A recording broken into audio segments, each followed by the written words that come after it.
vertical rack systems. So obviously, BPD, root zone temperature, things like that are going to greatly vary between first rack, second rack, third rack. What strategies have you found effective as far as like maintaining uniform transpiration rates and hydraulic function throughout a vertical rack system? Yeah, I mean, there's always going to be something that I call like the X factor. There's always just something funky that maybe you can't fully wrap your head around. And I think a lot of it comes down to like there could just be some fields and differences in field strength the closer you are to the actual surface of the Earth.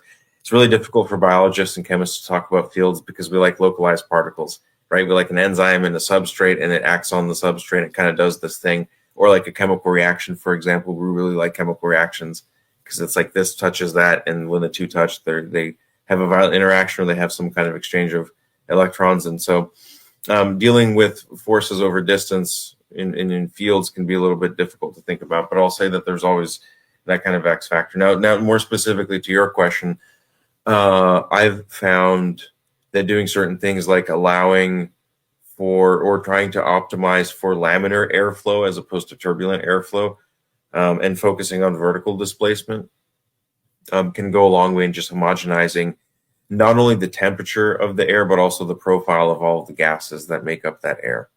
And having laminar flow is really important because what it does is it'll create zones where the moisture, the vapor pressure deficit itself, or I guess you could say as an extension of that, like when you have laminar flow in a room, it pulls air off of the leaf surface, even if the air isn't blowing directly on the plant. Right, the fan doesn't have to be positioned directly on the plant in order for that flow of air to essentially create a vortex and to pull air from somewhere it's not directly touching.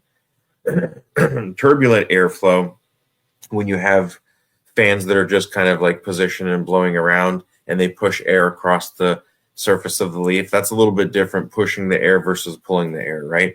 So when you're talking about multi-rack systems, I'm of the mentality that figuring out how to pull air through the room constantly and making sure that's how you circulate, as opposed to thinking about pushing the air by having fans and oscillating and having, no sense made of it.